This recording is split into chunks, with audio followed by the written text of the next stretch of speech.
Hello, everyone, and welcome back to another episode of Crypto Hipster. Now, I'm your host, Jamil Hasan, the Crypto Hipster. This current series accompanies my solo book, Inheriting Saturn, which you see posted right behind me, right? Where I'm exploring a question that extends far beyond blockchain. It explores a central question. When does a system stop belonging to its creator? We often celebrate innovation, invention, and founders themselves. We celebrate the person who had the original idea. But history tells us something different. Most systems do not fail because the original idea was weak. They fail because no one successfully inherited the responsibility of carrying them forward. Stewardship is not about creating something. It's about making sure what you can create and what you do create continues to serve others long after you're gone. Today, I bring to you four very different conversations. Four, as my book explains, residents of Jupiter on our way to Saturn. David Osterczy, Dr. Drew Miller, Sara Nemati, and Amelia Tomasicchio. At first glance, they seem to have almost nothing in common. One is an artist, one is a survival entrepreneur, one was an NFT creator and an artist, and one a blockchain publisher. But underneath each conversation is the same question. How do you build something that survives uncertainty? With David Osterczy, creation seems to never end. When I spoke with him, what struck me wasn't simply his artwork. It was how he described the creative process. He didn't describe art as something that reaches a final destination. Many do. He described constantly revisiting his work, experimenting, discovering new techniques, and allowing each piece to evolve over time. His artistic journey itself was out of continual refinement rather than a single finished act. That resonated with me. We often think stewardship begins after creation. Maybe creation itself is stewardship. Maybe stewardship means refusing to believe that something is ever truly finished. The best founders keep improving. The best writers keep rewriting. The best leaders, they keep learning. And the work survives because the creator remains humble enough to let it evolve. David also spoke about community, not simply selling art, but building relationships, listening to feedback, growing an audience one person at a time. That's stewardship too.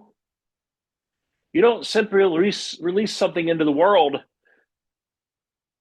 You stay engaged until it serves people. Saturn reminds us that permanence is not achieved through perfection. It's achieved through continuous care. Which brings me to my next Person is Dr. Drew Miller, preparing for uncertainty is his specialty. Drew approaches the world differently. His company, Fortitude Ranch, wasn't built around assuming that everything will go right. It was built asking, what happens when things go wrong? Whether discussing infrastructure, preparedness, blockchain, or his survival communities, Drew consistently returned to resilience, designing systems that continue functioning under stress rather than assuming perfect conditions. That idea extends far beyond emergency preparedness. Every founder eventually encounters uncertainty. Markets change, technology changes, communities change. The question isn't whether disruption arrives. The question is whether your system can absorb it. Bitcoin has survived because it assumed failure. Nodes disappear, miners leave, markets collapse, yes, but the protocol continues. Stewardship is not optimism, it's preparation. Hope is not a strategy. Stewardship means accepting uncertainty without surrendering to it. Sara Nemati, she built communities that carry ideas forward. She approached the conversation from a completely different direction. She didn't simply launch an NFT collection. She invited people into the creative process. She sought feedback. She asked questions. She learned alongside her community. Her goal wasn't merely to create digital art, but to encourage other artists to discover that they too could participate in an emerging, at the time, an emerging NFT ecosystem. Whether or not NFTs pan out, that doesn't really matter. What matters is participation, because communities and the ones she's invited people to, they don't emerge after success, they create success. Every movement begins with people willing to help each other.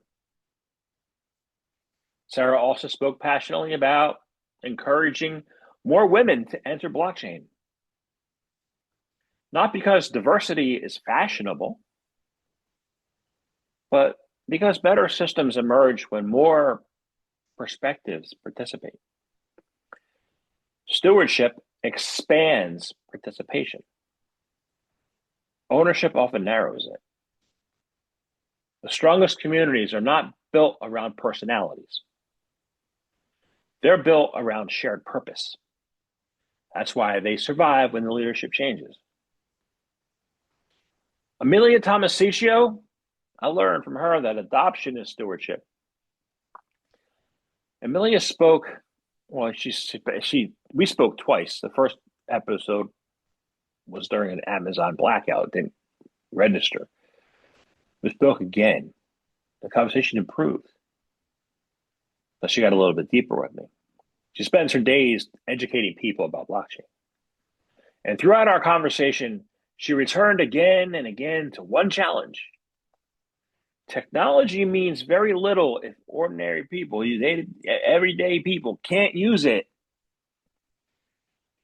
She argued that widespread blockchain adoption depends not only on technical innovation, but also on education, usability, communications, and making complex ideas accessible to everyone.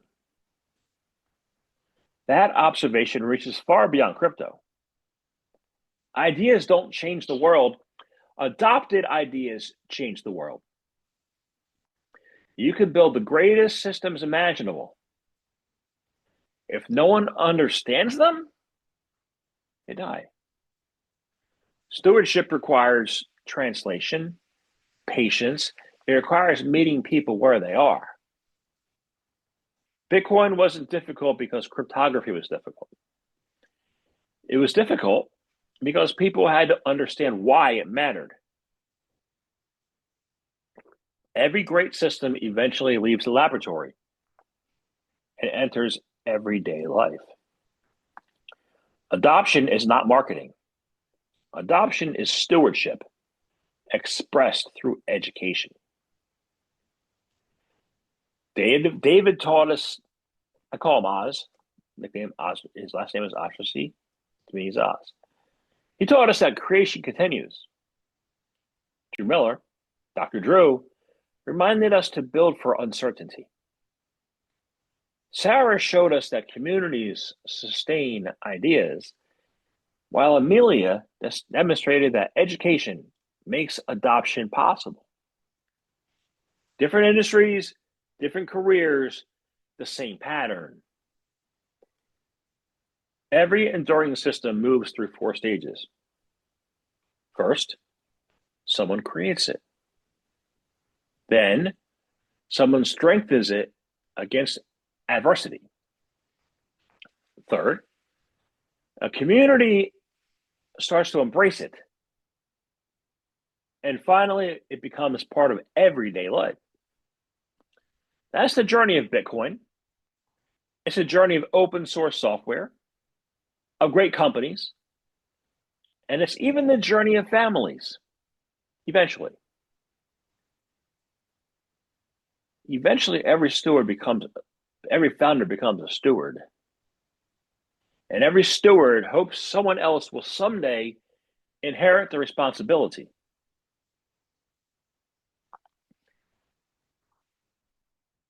Inheriting Saturn is available now on Amazon, both paperback and Kindle, on Audible,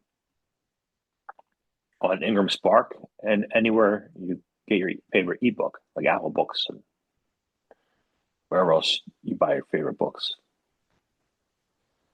And as I wrote that, I found myself thinking less about founders and more about caretakers. History remembers inventors. Civilizations survive because of stewards. And perhaps as we arrive in Saturn, perhaps that's Saturn's greatest lesson. Creation begins the story. Stewardship allows the story to continue. Thank you for joining me on another episode of Crypto Hipster's Curtain Calls, Inheriting Saturn. I'm Jamil Hasan. Until next time, remember, the future isn't inherited by the people who create systems. It is inherited by the people willing to care for them. Thank you.